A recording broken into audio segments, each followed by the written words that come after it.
Halo semuanya, kembali lagi di channel Raja Galba ya. Nah, di video kali ini saya baru saja menyadari hal yang tidak Anda sadari ya, yang tidak disadari para galbayers pinjol yang ada di Indonesia. Saya baru saja menyadari hal tersebut ya. Apa itu? Ini dia. Nah, ini ya. Ini adalah akun penagihan dari pinjol isi cash dan Telmak Integrasi Indonesia. Bagi yang belum tahu, Telmak Integrasi Indonesia itu adalah pihak ketiganya para pinjol-pinjol yang ada di Indonesia. Ya, pinjol-pinjol besar legal di Indonesia itu bekerja sama dengan PT Telmak, Kolmitra, MAB atau MBA gitu ya, bertugas untuk menagih Anda. Jadi pinjol-pinjol resminya itu hanya fokus pada penyaluran dana dan bisnis-bisnis yang lainnya. Kalau untuk penagihannya biasanya dilimpahkan ke pihak-pihak ketiga seperti Telmak ini. Gitu ya. Nah, lalu ya, di sini ada yang menanyakan seperti ini, ya. Ada yang menanyakan seperti ini. Di sini yang udah galbay oren lebih dari setahun, apa sudah pernah di WA sama akun centang Telmak? Nah, aku sebulan full ini di WA terus sama akun centang Telmak di WA. Ini ya, Telmak Integrasi Indonesia gini ya. Dan juga ada postingan yang tadi, ya sama pokoknya ya, saya juga nggak tahu postingannya kemana. Intinya sih, saya baru-baru ini seringkali ditagih oleh akun resmi centang ijo isi cash. Gitu ya. Nah ini ya, hal yang baru saya sadari adalah banyak orang menganggap bahwa akun-akun centang seperti ini itu berbahaya. Biasanya orang-orang itu akan ditagih sama akun-akun yang contohnya seperti ini. Ya, nih seperti ini. Gitu ya. Nomornya 0856 sekian-sekian 0893 gitu kan. Gak jelas gitu ya. Nah, tapi sekarang ini baru-baru ini para galbayers ini di WA oleh akun-akun resmi seperti ini. Nah, di sini bahaya. Bahayanya di mana? Bahaya jika Anda salah mindsetnya. Akan saya benarkan mindset Anda. Sekarang begini, Anda download aplikasi isi cash di Play Store. Ya, Anda mengajukan pinjaman di situ, Anda dicairkan oleh isi cash, ya, lalu Anda galbay, gitu ya. Sama juga seperti ini, ya di Telmak ini. Telmak ini biasanya SPayLater atau S-Pinjam, gitu ya. Anda pinjam ke S-Pinjam di aplikasi Shopee, ya, Anda beli barang pakai SPayLater di aplikasi Shopee, hutang Anda resmi. Oke, lalu Anda ketakutan setengah mati ketika akun resmi ini menagih. Ya, namun lucunya Anda tidak takut jika yang nagih itu akun-akun yang seperti ini, yang tidak resmi, seperti ini, gitu ya. Sekarang pertanyaannya begini, kenapa Anda tidak takut dengan akun seperti ini, tapi takut dengan akun yang seperti ini? Kalau ini kan biasa aja gitu ya, 0856 sekian gitu ya, nggak tahu siapa gitu. Tapi kalau ini kan resmi gitu. Kenapa Anda takut dengan akun yang resmi seperti ini? Anda harus bisa jawab pertanyaan seperti itu. Apakah akun resmi ini akhirnya akan bisa memenjarakan Anda? Ya. Apakah akun resmi seperti ini adalah ibaratnya bos terakhir ya, yang mana Anda itu ya udahlah galbay aja, tapi nanti kalau dihubungi sama pihak resminya saya bayar deh. Apa bagaimana? Anda harus bisa menjawab hal seperti itu, ya. Karena semua ini nonsen, ya, konyol, tidak masuk akal. Tidak masuk akalnya bagaimana? Anda itu pinjam ke pinjol yang resmi isi cash di dalam aplikasi isi cash atau di dalam aplikasi Shopee, lalu ketika Anda galbay, Anda tidak mau dihubungi oleh isi cash atau tidak mau dihubungi oleh Shopee. Itu bagaimana bisa? Masa yang hubunginya Kredivo? Ya, bagaimana bisa Anda ketika galbay hanya mau ditagih oleh akun-akun bodong seperti ini? Gitu ya. Kalau akun bodong seperti ini Anda tidak takut, tapi kalau akun resmi ini takut. Gitu. Harusnya Anda itu takut sama akun-akun bodong yang tadi.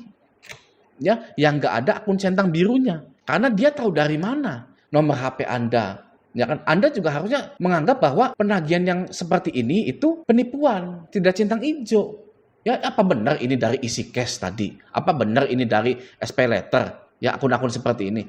Kalau akun seperti ini kan memang benar dari isi cashnya, dari Telmaknya. Nah, mindset seperti itulah yang harus diperbaiki. Oke? Sekarang umpamanya begini, Anda hutang di KUR BRI, lalu Anda galbay KUR itu. Yang nagihnya siapa? Nah, yang nagihnya pastinya orang BRI, resmi dari BRI. Nggak mungkin orang Bank Mandiri, nggak mungkin tukang bakso dekat rumah Anda, itu nggak mungkin. Ya, karena kalau yang nagihnya tukang bakso menggunakan nomor palsu, bukan akun centang biru atau tidak ada ID card-nya, yaitu wajib dianggap penipuan, gitu ya. Disitulah saya herannya kenapa kok ditagih sama centang hijau seperti ini takut, tapi kalau ditagih sama akun-akun bodong itu nggak takut.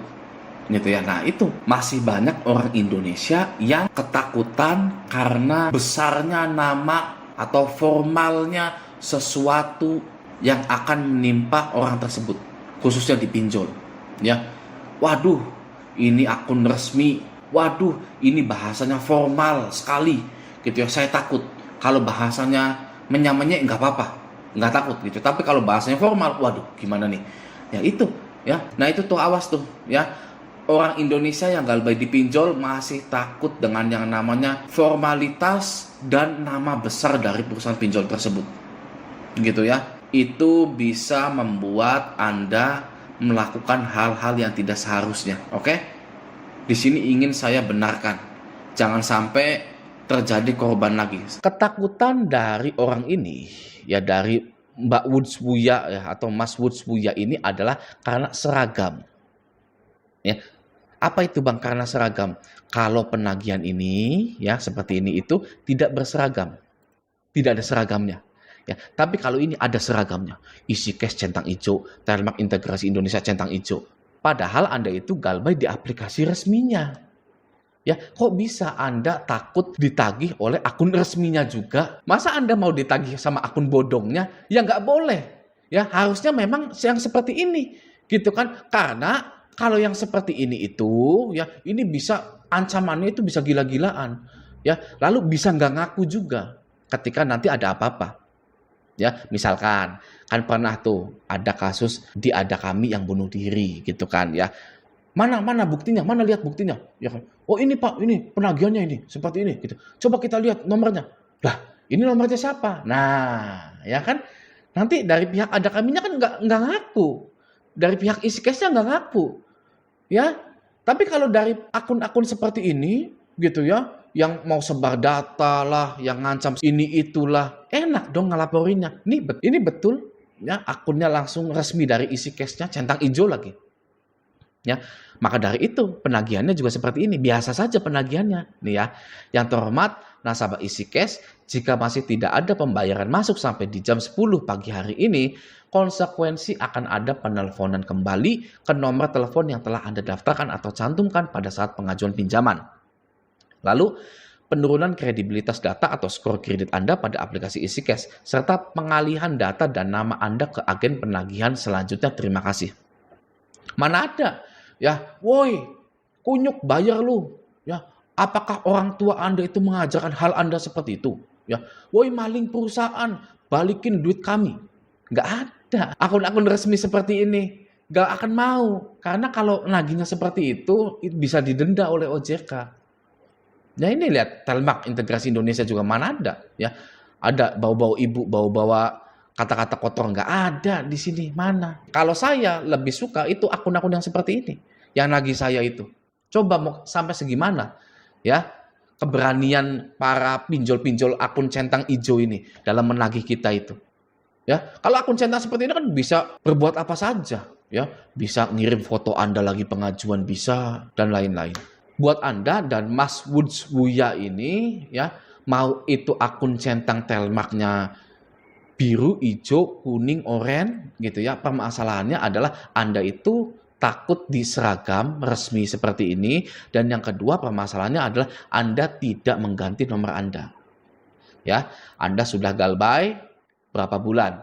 Ya, sebulan full ini. Berarti Anda lebih dong, ya, galbaynya lebih dari sebulan galbaynya. Itu ganti nomor Anda, ya, agar tidak menerima penagihan-penagihan dari akun-akun yang seperti ini, gitu ya. Apa Bang resikonya mengabaikan penagihan akun-akun centang resmi seperti ini, Bang? Apa Bang resikonya?